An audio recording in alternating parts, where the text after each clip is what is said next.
Para analizar el porqué del avance de la ultraderecha en Europa, hablamos con el historiador Steven Forti. Muy buenas tardes. Buenas tardes. Avanza la ultraderecha con una primera victoria. ¿Cómo debe interpretarse este caso concreto?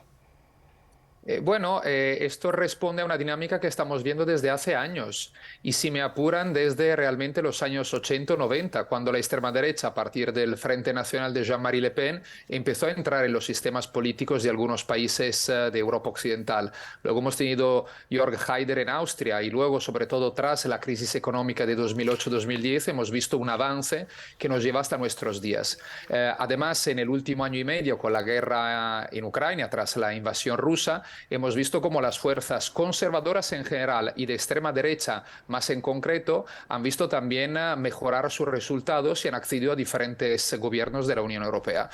Pensemos el caso de Italia, pero el más reciente también de Finlandia. Y el caso evidentemente que estamos debatiendo también en España con las alianzas entre el PP y Vox en ámbito autonómico y municipal. Así es, pero parece que el caso de Alemania es algo simbólico, ¿no? Algunos líderes políticos hablan de que esto ya es una señal de alarma. Sí, desde luego, por un lado por el pasado de Alemania, no perdamos de vista no, lo que hay en las espaldas de los alemanes pensando en el régimen nazi y la Segunda Guerra Mundial. Por el otro también porque ahí hay una peculiaridad.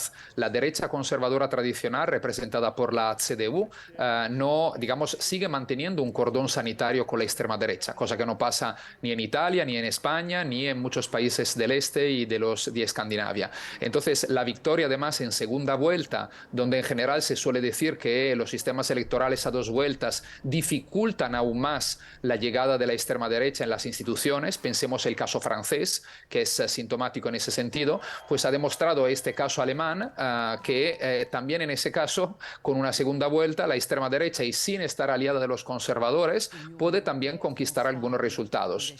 Además, no perdamos de vista un último dato, que el caso de Alternativa para Alemania es quizás uno de los partidos aún más radicales dentro de la heterogénea familia de la extrema derecha europea.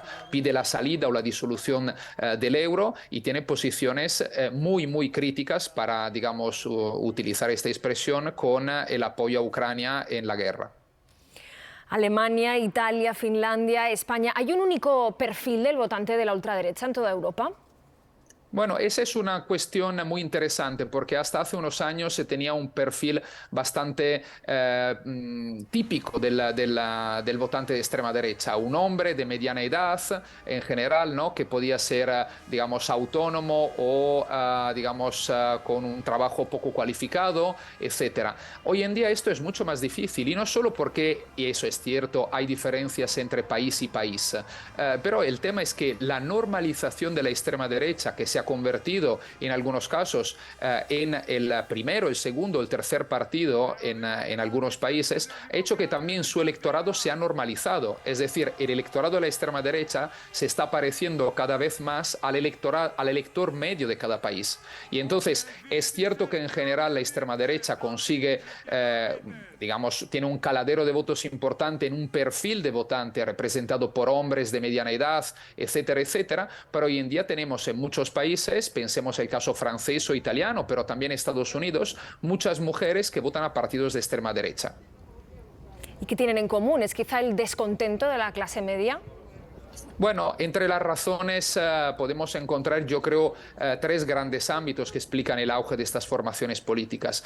Por un lado, desde luego, el aumento de las desigualdades socioeconómicas, que también en el último año y medio, con temas, digamos, relacionados con la crisis energética, la inflación, etcétera, se pueden haber agrandado en algunos países. Por el otro, hay el tema también de las cuestiones que se suelen llamar culturales. En inglés se utiliza la expresión cultural backlash, es decir, reacción cultural. ¿A qué? A los cambios que han vivido nuestras sociedades en Occidente en las últimas 3-4 décadas. El aumento de la inmigración, el tema de unos mayores derechos para determinadas minorías, desde la igualdad de género, el tema de los derechos LGTBI, etc.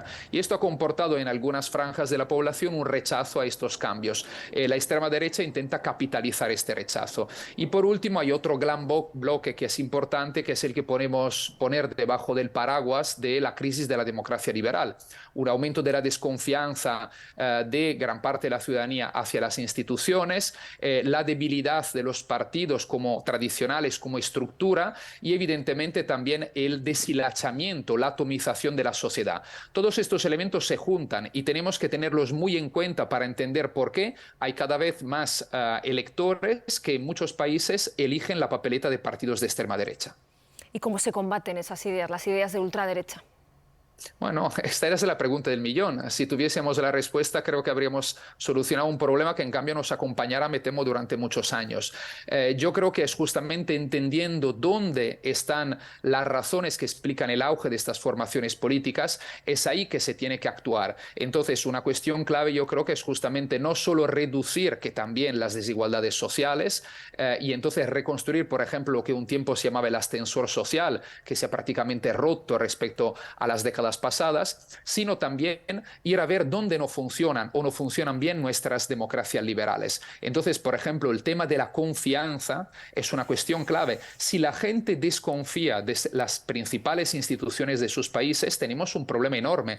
Y no perdamos de vista que actualmente en la gran mayoría de países occidentales hay entre un 70 y un 90% de la población que dice desconfiar en el gobierno, el parlamento y los partidos políticos. Este es un problema enorme. Entonces, recuperar la confianza de los ciudadanos, reducir las desigualdades y, evidentemente, también recoser las grietas que se han creado en las últimas décadas en nuestras sociedades y que la han convertido en una sociedad mucho más atomizada. Yo creo que estas son las cosas principales y, evidentemente, no son cosas fáciles, pero si no las resolvemos, dejaremos, digamos, campo abonado para que ideas extremistas y populistas como las que representan los partidos de ultraderecha puedan seguir cosechando votos.